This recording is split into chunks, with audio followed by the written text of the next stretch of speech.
우리가 지난 시간에 3절부터 6절까지의 말씀을 우리가 살펴보았습니다.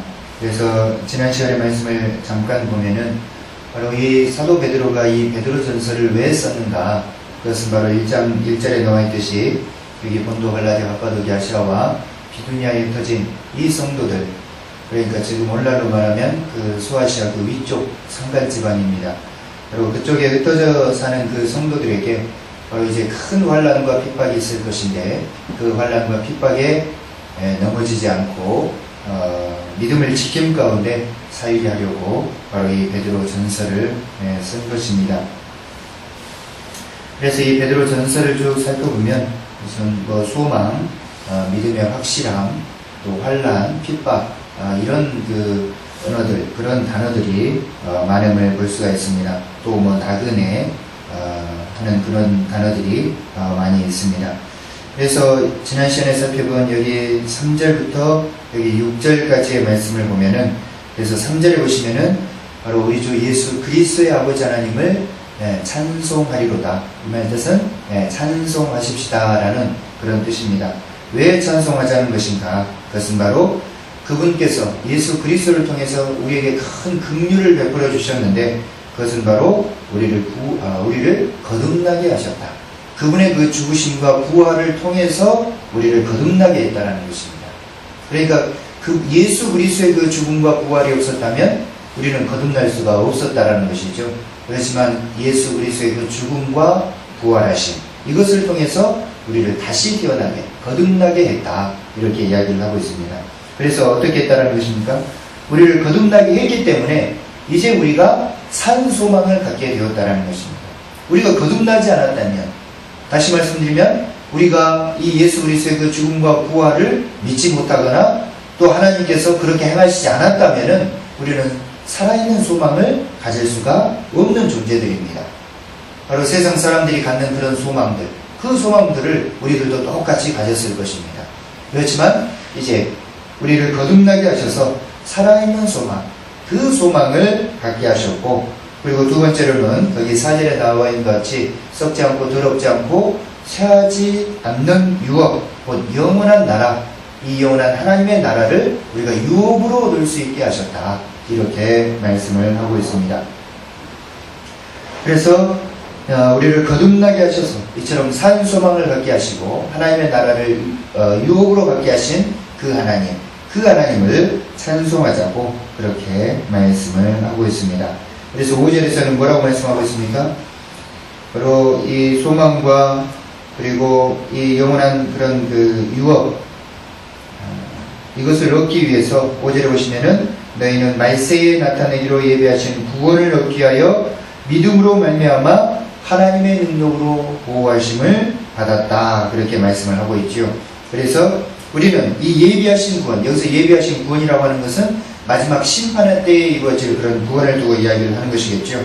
그래서 마지막 때에 예비하신 그 구원을 얻기 위해서 바로 우리는 하나님의 능력으로 보호하심을 받았는데 전제가 있지요. 무엇입니까? 바로 우리의 믿음을 통해서. 우리의 믿음을 지키지 못하면은 받을 수가 없다라는 것입니다.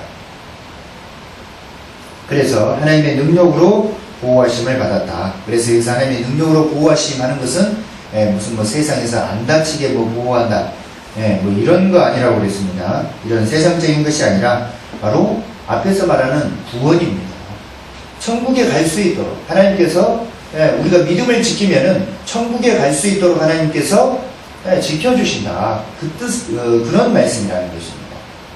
그래서 우리들은 여기 지금 베드로 전서를 받는 그런 성도들과 같이 세상에서 많은 환난과 핍박을 받을 수 있습니다. 많은 어려움들이 있을 수 있습니다. 그렇지만 그럼에도 불구하고 우리들은 우리의 믿음을 지키면은 바로 말세에 나타나기로 예비하신 그 구원, 영원한 천국, 거기에 갈 수 있도록 하나님께서 보호하고 계신다는 것입니다. 그러니까 이거보다 더 큰 사랑과 더 큰 은혜는 없는 것이죠. 그래서 6절에 뭐라고 말씀하고 있습니까? 그러므로 너희가 이제 여러 가지 시험으로 말미암아 잠깐 근심하게 되지 않을 수 없다. 그러나 오히려 크게 기뻐하는도다. 이렇게 말씀을 하고 있습니다. 그래서 여기서 말하는 시험하는 것은 앞으로 불어닥칠 그런 환난과 핍박을 두고 이야기를 하는 것이겠죠. 이것을 통해서 근심하게 되지 않을 수 없다. 그러나 오히려 크게 우리는 기뻐할 수 있다는 것입니다. 왜입니까? 바로 우리는 하나님의 능력으로 천국에 갈 수 있도록, 쉽게 말하면 천국인데, 천국에 갈 수 있도록 보호하심을 입었기 때문에 비록 환난과 핍박 때문에 죽는다 할지라도 우리는 믿음만 지키면, 믿음의 삶을 살면은 모두 다 천국에 갈 수 있다는 것입니다. 그래서 여기 7절, 8절, 9절에서는 이제 그 믿음의 확실함에 대해서, 그리고 그 믿음의 확실함 가운데 있다면은 우리가 이제 영혼의 구원을 받을 수 있다는 것에 대해서 말씀을 하고 있습니다. 그래서 세상적인 것과 대비되는 방식으로 설명을 해주고 있다는 것입니다. 거기 7절에 보시면은 너희 믿음의 확실함은 불로 연단하여도 없어질 금보다 귀하여 예수 그리스도께서 나타나실 때에 칭찬과 영광과 존귀를 얻게 할 것이니라, 이렇게 말씀을 하고 있습니다. 그래서 믿음의 이 확실함과 이 금, 어떤 것이 더 귀하냐? 우리는 어떤 것이 귀합니까? 이런 것을 물어보고 있는 제가 좀 바보스럽죠. 믿음의 확실함이 훨씬 더 귀하죠. 그런데 믿는 사람들조차도 그러질 않는 것 같습니다. 많은 사람들이 금을 더 귀하게 생각합니다. 그래서 여기서 이제 금이라고 하는 것은 뭐 단순히 금덩어리가 아니라 재물, 보화 이런 것들을 두고 이야기를 하는 것이겠죠. 그러니까 많은 사람들이 예수 그리스도를 믿으면서도 이 가치, 금의 가치, 세상의 그런 그 재물의 가치, 이런 것들을 더 소중하게 생각한다는 것입니다. 그래서 사실 우리 지금 대립교회가 그렇게 뭐 넉넉한 형편은 아닙니다. 성도가 많은 것도 아니고 또 뭐 하여튼 월세 이런 것도 적은 것이 아니고, 그렇기 때문에 넉넉한 형편이 아닌데, 문제는 우리가 너무 이것에 연연해 안 했으면 좋겠어요.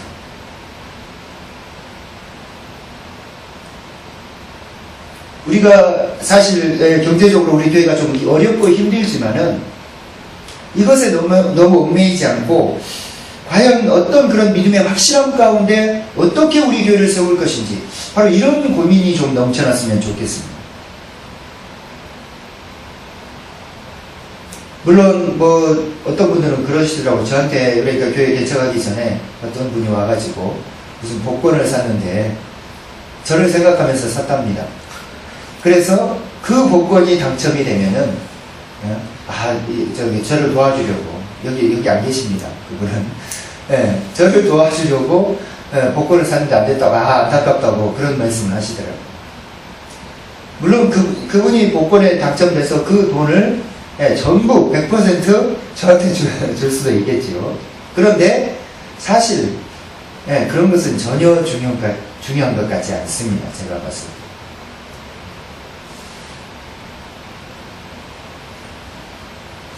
전혀 중요하지 않고, 그러니까 저도 마찬가지고 그분도 마찬가지고, 서로 기도해주고 서로 작은 그런 격려를 해주고, 그리고 내가 할 수 있는 대로 또 물질을 나누고 하는 그런 모습들이 중요한 것이지, 막 돈만 많이 쓰면 내가 어떻게 할 것인데, 이것이 아니라는 것입니다.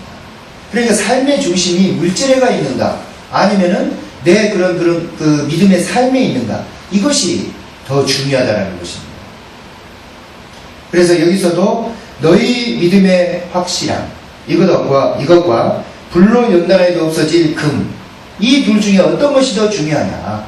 금이 중요한 것이 아니라 믿음의 확실함이 중요한 것이다, 이렇게 더 강조를 하고 있는 것입니다.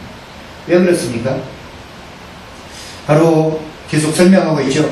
예수 그리스도께서 나타나실 때에 칭찬과 영광과 존귀를 얻게 할 것입니다, 이렇게 말씀을 하고 있습니다.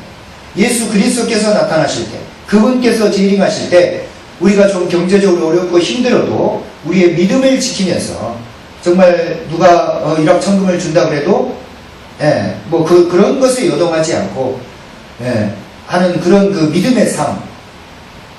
아마 어떤 교회에서 예를 들어서 뭐 그럴 일은 없겠지만은, 뭐 1000명이 되는 교회에서 사례비를 한 달에 뭐 500씩 주겠습니다, 오십시오 해도 저는 갈 마음은 없습니다. 그러니까 아마 이제 그런 삶이 중요하다는 것이죠. 그러니까 예수 그리스도께서 나타나실 때 우리가 이런 믿음의 확실함 가운데 우리의 믿음을 지키면서 살면은 어떻다라는 것입니까? 칭찬을 들을 것이고 그 다음에 영광을 얻을 것이고 그리고 존귀케 될 것이라고 그렇게 말씀을 하고 있는 것입니다. 그러니까 이 사도 베드로는 바로 우리가 믿음의 이 확실함 가운데 거해야 되지 않겠는가. 이런 세상의 그런 물질에 현혹되거나 그런 것에 넘어가지 말 것에 대해서 말씀을 하고 있다는 것입니다. 그래서 8절 9절에서는 뭐라고 말씀하고 있습니까? 이 사도 베드로는 너희가 지금 이러고 있지 않느냐. 거기 8절에 보시면은 예수를 너희가 보지 못하였으나 사랑하는도다. 이제도 보지 못하나 믿고 말할 수 없는 영광스러운 즐거움으로 기뻐하니 믿음의 결국 곧 영원의 구원을 받음이라. 그렇게 말씀을 하고 있습니다. 그렇지요. 이 서신을 받는 사람들은 예수 그리스도를 보지를 못했습니다. 그냥 제가 봤을 때는 아마 소문만 들었을 겁니다. 어떤 예수라는 사람이 많은 기적을 베풀었다더라. 십자가에 못 박아 죽었는데 다시 살아났다더라 하는 그런 소문만 들었을 것입니다. 그리고 그런 소문조차도 듣지 못한 사람은 이 사도 베드로의 그런 그 믿음의 증거, 이런 증거들을 아마 들었을 것입니다. 그렇지만 이들이 어떻다고 말하고 있습니까? 그럼에도 불구하고 너희가 예수 그리스도를 보지 못했음에도 불구하고 너희가 예수 그리스도를 사랑하고 있지 않느냐. 그리고 또 그것을 믿고 말할 수 없는 영광스러운 즐거움으로 너희가 기뻐하고 있지 않느냐. 그분을 기뻐하고 있지 않느냐. 이렇게 이야기를 하고 있습니다. 그분을 기뻐한다는 뜻이 무슨 뜻입니까? 우리가 예수 그리스도를 기뻐해야 되죠. 예. 무엇을 기뻐합니까? 예수 그리스도. 우리가 그분을 보면 우리는 기뻐할 수 있어야 됩니다. 그분을 생각하면 우리는 기뻐할 수 있어야 되는데 무엇을요? 그분께서 우리에게 큰 은혜를 베풀어 주신 것, 그분께서 우리를 사랑을 베풀어 주신 것, 바로 우리를 위해서 죽으시고 부활하셨다라고 하는 것, 그것에 대해서 우리는 기뻐할 수가 있어야 되는 것입니다. 그 기쁨이 없다면 우리는 세상에 설 수가 없는 것이죠. 그래서 여기서도 믿고 말할 수 없는 영광스러운 즐거움으로 기뻐하니 믿음의 결국 곧 영혼의 구원을 받음이라. 우리가 영혼의 구원을 받을 수가 있지 않느냐, 이렇게 말할 수 있습니다. 그래서 여기 3절에서 6절까지 7절에서 9절까지 지금 서로 대칭이 되고 있습니다. 그러면서 기뻐하라는 것에 대해서 또 은연중에 강조를 해주고 있는 것입니다. 6절에서도 오히려 우리가 크게 기뻐한다, 이렇게 말씀을 하고 있고, 또 8절에서도 영광스러운 즐거움으로 우리가 기뻐한다, 그렇게 말씀을 하고 있습니다. 왜냐? 3절에서 6절까지는 우리가 거듭나서 산 소망과 그 하늘의 유업을 받을 수 있기에, 그리고 하나님의 보호하심을 입었기 때문에 우리는 천국까지 갈 수 있도록 보호하심을 입었기 때문에 우리는 기뻐할 수 있고, 또 7절부터는 믿음의 이 확실함 가운데 있다면은 우리가 영혼의 구원을 받을 수 있기 때문에 우리는 기뻐할 수 있다는 것입니다. 그러니까 좀 역설법을 쓰고 있지요. 세상 사람들은 좀 사기 당하고 내 건강 잃고 하고 그러면 도저히 기뻐할 수 없습니다. 그렇지만 우리들은 오히려 더 크게 기뻐할 수가 있다는 것입니다. 왜? 영혼의 구원을 받을 수 있기 때문이라는 것입니다. 그러면서 여기 10절에서 이제 12절까지의 말씀은 바로 이 구원에 대해서, 여러분 구원이 무엇인지 아시겠죠? 이 구원에 대해서 바로 얼마나 많은 사람들이 수고했는지 바로 그것에 대해서 말씀을 해주고 있습니다.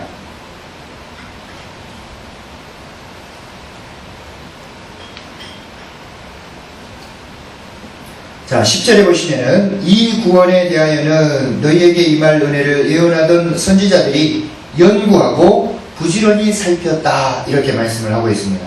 여기서 말하는 구원은 앞에서 3절에서 여기 9절까지 말하는 그 구원입니다. 그러니까 여기서 말하는 구원은 무엇이겠습니까? 우리가 예수 그리스도를 통해서 죄사함 받는 것, 그런 구원이 아니죠. 바로 말세에 나타나기로 예비하신 구원, 또 9절에 나온 것 같이 영혼의 구원, 이것을 구원이라고 여기서 말씀을 하고 있습니다. 그래서 이 구원에 대하여는 너희에게 임할 은혜를 예언하던 선지자들, 그렇게 이야기를 하고 있죠. 너희에게 임할 은혜를 예언하던 선지자들이 누굽니까? 그러니까 구약시대 선지자들입니다. 구약시대 선지자들이 큰 그 구원에 대해서 바로 예언을 했었다라는 것입니다. 그 은혜에 대해서 예언을 했었다라는 것입니다. 뭐 선지자들 에레미야, 이사야, 호세야, 수많은 선지자들이 있죠. 그 선지자들이 바로 새로운 왕이 오실 것이다.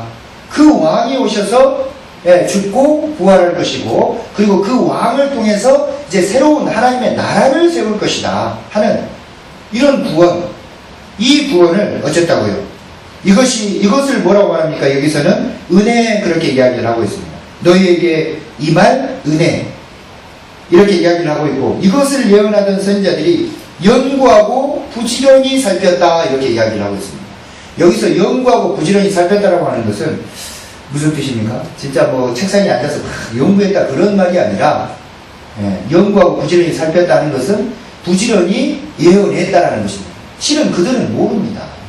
이것이 어떻게 이루어지고 어떻게 성취가 될지, 하나님의 그런 예언의 말씀들만 부지런히 선포를 하지, 어떻게 이루어지고 어떻게 성취가 될지는 이 선지자들은 모른다는 것입니다. 말 그대로 이들은 선지자들입니다. 하나님의 말씀, 이 생명의 말씀, 앞으로 장차 될 그런 일들, 이런 일들에 대해서 예언만 하는 사람들입니다. 이루어지는 것을 못 보죠. 볼 수가 없는 사람들이죠. 그래서 이 구원에 대해서 너희에게 임할 은혜를 예언하던 선지자들이 연구하고 부지런히 살폈다. 그래서 그 연구하고 부지런히 살핀 것에 대해서 11절에 설명을 해주고 있습니다. 거기 보시면은 자기 속에 계신 그리스도의 영이 그 받으실 고난과 후에 받으실 영광을 미리 증언하여, 그렇게 말씀을 하고 있습니다. 좀 힘들죠. 여기 보면은 뭐가 힘듭니까? 자기 속에 계신 그리스도의 영. 그리고 선지자들은 구약시대 선지자들인데 뭐라고 말하고 있습니까? 그때는 예수 그리스도가 없습니다. 그런데도 베드로는 어떻게 쓰고 있습니까? 자기 속에 계신 그리스도의 영이라고 쓰고 있습니다. 그러니까 예를 들자면 이사야 선지자의 마음속에 뭐가 있었다라는 겁니다. 그리스도의 영이 있었다라는 것입니다. 거꾸로 이야기를 하고 있죠. 그러니까 이제 어떤 의미로는 이제 성 삼위일체의 그런 하나님, 그 하나님에 대해서 이야기를 하고 있는 것입니다. 그러니까 성령께서도 어디에 계셨습니까? 구약시대에 계셨고, 물론 사도행전에서 임한 그 성령이 임해서 이제 우리 가운데 오셨지만은 구약 때도 있었던 것입니다. 그런데 여기 말씀 보니까 바로 예수 그리스도, 이분도 어느 쪽부터 구약 때도 있었다는 거죠. 그래서 그 예수 그리스도께서 신약시대 뭐라고 말하고 있습니까? 그 바리새인과 서기관들에게 논쟁할 때도 나는 아브라함이 나기 전부터 있었다, 이렇게 말씀을 하시죠. 그러니까 구약의 그런 의미로 삼위일체의 하나님, 구약시대 때도 이분이 함께 거하시는, 함께 계셨던 하나님이셨다는 것입니다. 그래서 자기 속에 계신 그리스도의 영, 이처럼 표현을 해주고 있는 것입니다.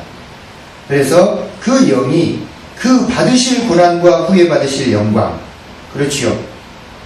받으실 고난 그리고 후에 받으실 영광을 미리 증언했습니다. 누구를 통해서요? 이 선지자들을 통해서. 그래서 누구를 또는 어떠한 때를 지시하시는지 상고했다. 상고했다는 것은 고찰했다, 그런 뜻입니다. 그러니까 이 선지자들이 부지런히 연구하고 살폈는데 무엇을요?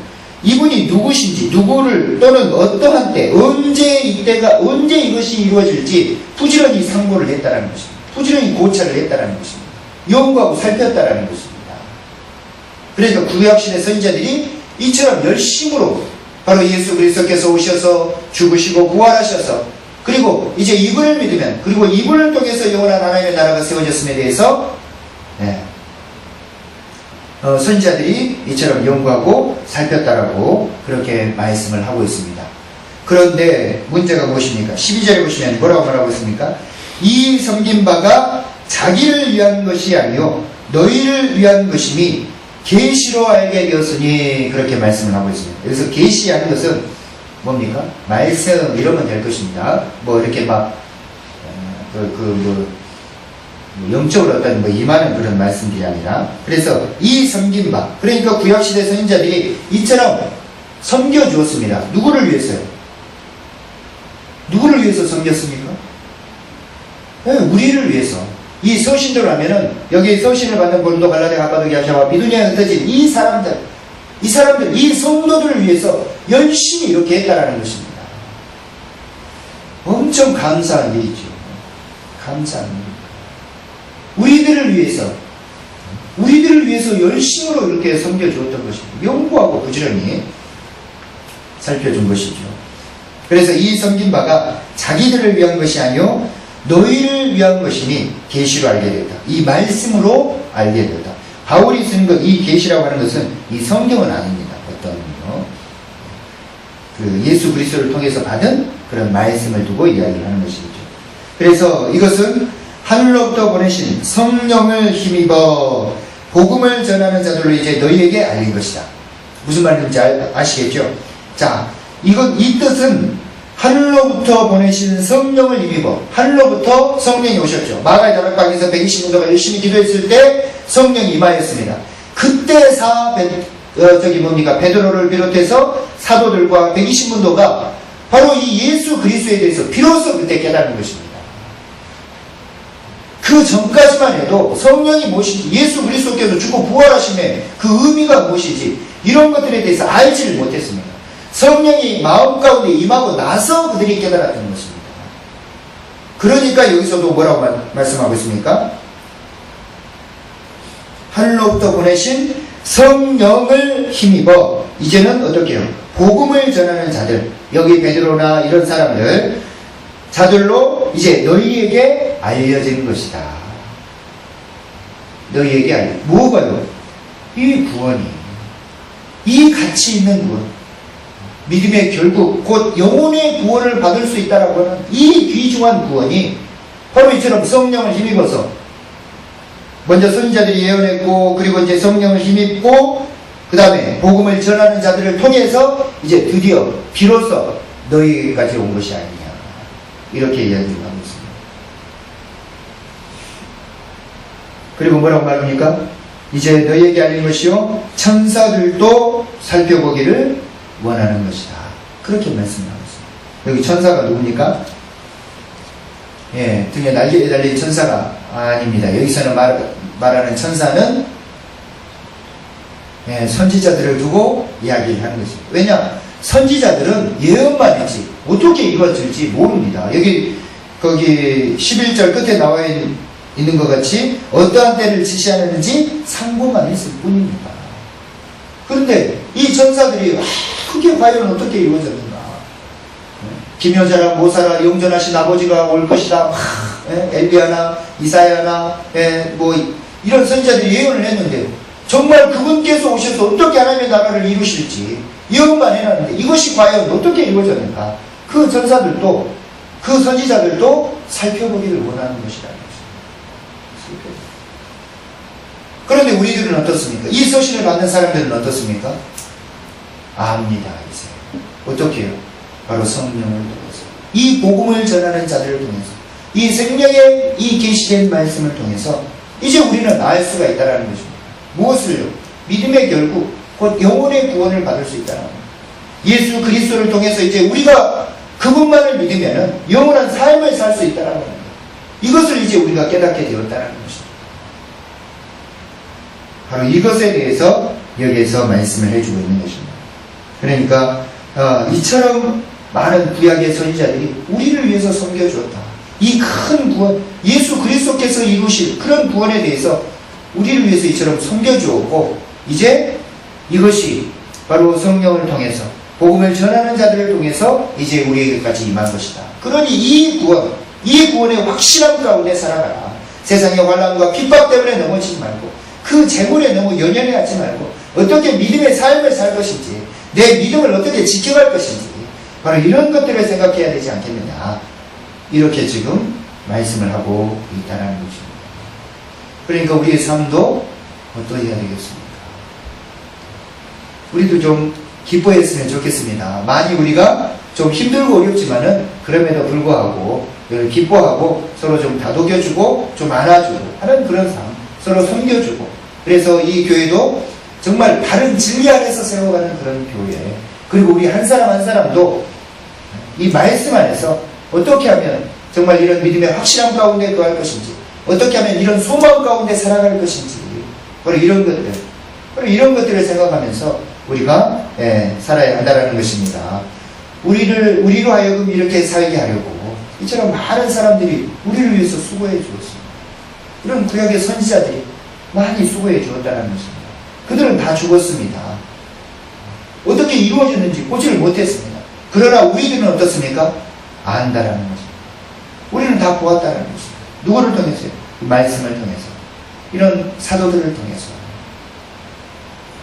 그래서 어떻게 보면 이제 결론이 3절에가 있겠지요. 3절에 보시면은 우리 주 예수 그리스도의 아버지 하나님을 찬송하십시다. 그런 의미로 찬송하자는 것입니다. 이 큰 구원, 바로 예수 그리스도의 그 부활하심을 통해서 우리를 거듭나게 하사 산 소망을 갖게 하시고 썩지 않고 더럽지 않고 쇠하지 아니하는 그 영원한 나라를 우리로 있게 하시고, 왜 어떻게 해요? 하나님께서 다 보호하고 우리 믿음을 통해서 보호하고 계시기 때문에, 그래서 믿음의 확실함 가운데 거해야 된다. 왜냐? 이 구원을 통해 이 구원에 대해서 바로 우리 선지자들이 열심히 헌신하고 봉사해 주었다. 그들도 지금 어떻게 이루어졌는지 살펴보기를 원하는 것이다. 그러니 우리가 믿음의 확실함 가운데 거함 가운데 하나님을 찬송하는 그런 삶을 살아야 할 것이 아니냐, 이렇게 말씀을 하고 있습니다. 그래서 우리가 우리 좀 형편 이런 거 따지지 마시고 찬송하실 때 이처럼 우리를 거듭나게 하신 하나님, 산 소망을 갖게 하신 하나님, 썩지 않고 더럽지 않고 쇠하지 않는 그 영원한 나라를 있게 하신 그 하나님, 이것을 생각하면서 열심히 찬양하시고 또 열심히 예배하시고 열심히 교회도 섬기시고 또 가정도 섬기시고 또 사회도 섬기시는, 세상도 섬기시는 저와 여러분의 삶이 되시길 주님의 이름으로 축원합니다.